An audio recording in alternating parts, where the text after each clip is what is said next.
নমস্কার, news 18 prime শুরু করছে। মিমি রয়েছে আপনাদের সঙ্গে। এই মুহূর্তে প্রাইম নিউজ অবশ্যই বলা যায় উচ্চ প্রাথমিকে শূন্য পদে নিয়োগের ছাড়পত্র, 14,052 শূন্য পদে নিয়োগের ছাড়পত্র হাইকোর্টে। এসএসসি উচ্চ প্রাথমিকে নতুন করে মেধা তালিকা প্রকাশের নির্দেশ হাইকোর্টের ডিভিশন বেঞ্চের। 4 সপ্তাহের মধ্যে মেধা তালিকা প্রকাশের নির্দেশ। এর পরের 4 সপ্তাহে কাউন্সেলিং করে নিয়োগের নির্দেশ দিল হাইকোর্ট।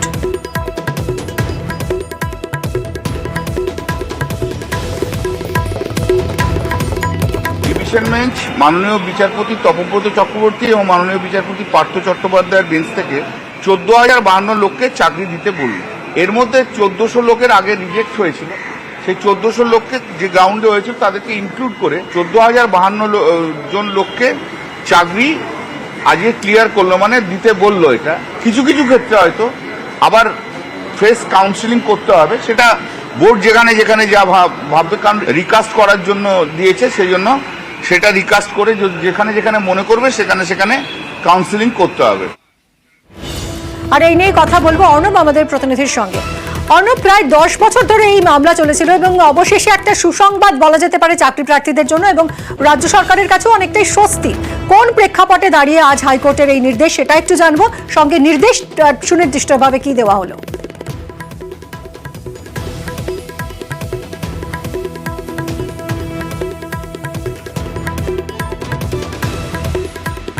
অর্থাৎ পঞ্চম থেকে অষ্টম শ্রেণী পর্যন্ত স্কুলের যারা শিক্ষকতা করবেন সেই সহকারী শিক্ষক পদে নিয়োগের এই বিজ্ঞপ্তি কথা করবেন সেই সহকারী শিক্ষক পদে নিয়োগের এই বিজ্ঞপ্তি কিন্তু 2016 সালের পর থেকে 2019 সালে কল ফর ভেরিফিকেশন হয়, কিন্তু 2019 থেকে আদতে প্রক্রিয়াটা শুরু হলো।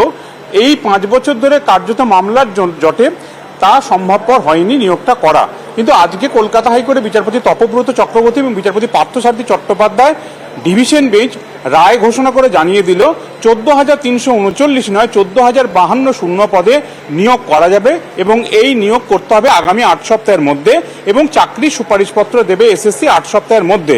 আগামী 4 সপ্তাহের মধ্যে মেরিট লিস্ট অর্থাৎ মেধা তালিকা সেটা রিকাস্ট করবে, নতুন করে প্রকাশ করবে এবং সেই মেধা তালিকা হবে 14,052 জনের এবং সেই মেধা তালিকা প্রকাশের পর 14,052 জনেরই কাউন্সিলিং করে, অর্থাৎ কে কোন স্কুলে চাকরি নেবেন তার যে নিয়ম রয়েছে সেই নিয়ম অনুযায়ী স্কুল বাছাই পর্ব, কাউন্সিলিং পর্ব সম্পন্ন হওয়ার পরে আগামী 8 সপ্তাহের মধ্যে তারা চাকরিতে যোগ দেবে। এই হলো হাইকোর্টের নির্দেশ। কিন্তু এক্ষেত্রে কলকাতা হাইকোর্ট দুটো বিষয় খুব গুরুত্ব দিয়ে রেখেছে। এই এসএসসির মামলায় একাধিক ঘাত প্রতিঘাত হয়েছে। 2020 সালে বিচারপতি মৌসুমী ভট্টাচার্য প্রথমবার মেধা তালিকা প্রকাশের সময় একাধিক অনিয়ম খুঁজে পাওয়ায় বিচারপতি মৌসুমী ভট্টাচার্য এই মেধা তালিকা আপার প্রাইমারি সেটাকে পুরোপুরি বাতিল করে নতুন করে করতে বলেছিলেন, অর্থাৎ ডেনোভো করতে বলেছিলেন। রিটিন পরীক্ষার পর থেকে অর্থাৎ টেট হওয়ার পর থেকে ইন্টারভিউ, এই পরবর্তী অর্থাৎ পার্সোনালিটি টেস্ট, এই প্রক্রিয়াগুলি করতে বলেছিলেন। কিন্তু এই মামলার পর একাধিক সিঙ্গেল বেঞ্চ ডিভিশনারি মামলা গেছে, চড়াই উতরাই শেষে দুটো বিষয় সামনে আসে।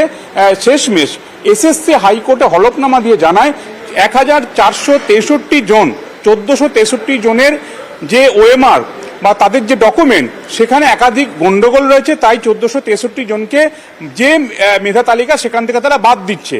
এই 1,463 জনকে বাদ দিল, পরে 750 জনকে আবারও সেখানে ইনক্লুড করে, কিন্তু আলটিমেট 713 জনকে বাদ দেয় এসএসসি।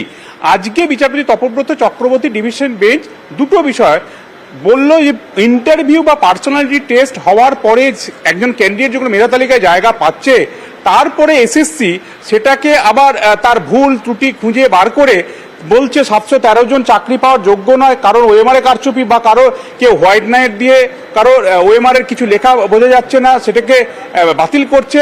এটা করার ইচ্ছা এসএসসি নেই, কারণ অরিজিনাল ওএমআর আদালতে আসেনি।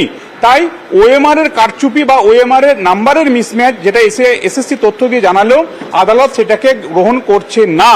কার্যত উল্টো রকম ছবি, অর্থাৎ গ্রুপ সি, গ্রুপ ডি, নবম দশম একাদশ দ্বাদশে যেখানে ওএমআর কারচুপি সিবিআই তুলে এনেছিল, চাকরি বাতিল হয়েছিল, এখানে কিন্তু পার্সোনালিটি টেস্ট এবং ইন্টারভিউয়ের পর এই এসএসসি নিজেদের ঝাড়াই বাছাই করার পর 713 জনকে যারা চিহ্নিত করলো যাদের মধ্যে ওএমআর কারচুপি বা ওএমআর মিসম্যাচ নাম্বারে রয়েছে, সেক্ষেত্রে আদালত বলল যে দীর্ঘদিন ধরে একটা বিচার প্রক্রিয়া চলছে, তাদের একটা লাইভলিহুড রয়েছে, সেই জায়গা থেকে এই নিয়োগ প্রক্রিয়ায় এসএসসির এই যে ক্ষমতা, এটাকে আদালত মান্যতা দিচ্ছে না। অর্থাৎ একজনকে তুমি যোগ্য বলে তার পার্সোনালিটি টেস্ট নিলে, তাকে ইন্টারভিউতে বসালে, তারপর তার ওএমআর এর খুঁত খুঁজে পাচ্ছ, এটা আদালত মানছে না।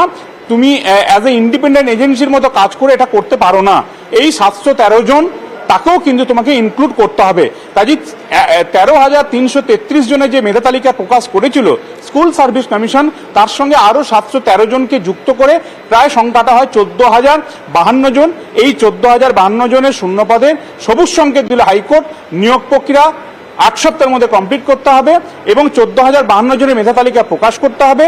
এবং সেই মেধা তালিকা কিভাবে প্রকাশ, নতুন করে এখনো ইন্টারভিউ বা পার্সোনালিটি টেস্ট নয়, যে ইন্টারভিউ পার্সোনালিটি টেস্ট হয়ে গেছে, যে তালিকা রয়েছে সেই তালিকার সঙ্গে যাদের বাদ দেওয়া হয়েছিল 1463, তার মধ্যে 713 সম্পূর্ণভাবে বাদ গিয়েছিল, এদেরকেও সেখানে ইনক্লুড করে নতুনদের নাম তালিকা প্রকাশ করতে হবে।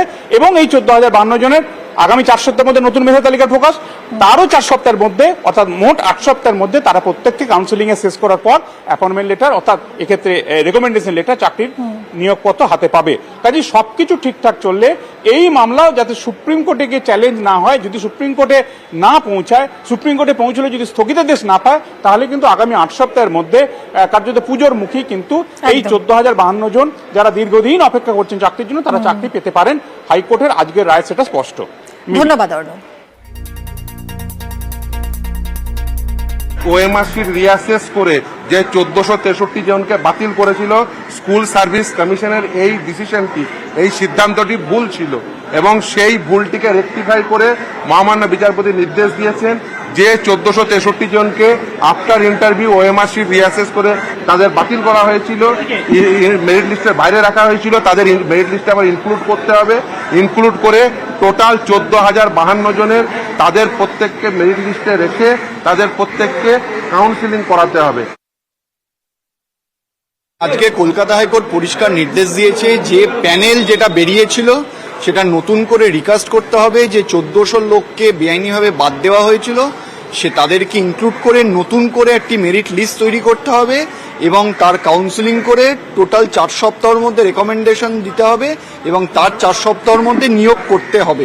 যদি সুপ্রিম কোর্টে না যাওয়া হয় তাহলে নতুন করে যে প্যানেল বার করতে হবে, সেই প্যানেলের বেসিসে 8 সপ্তাহের মধ্যে কাউন্সিলিং করে চাকরি দিতে হবে। হাইকোর্টে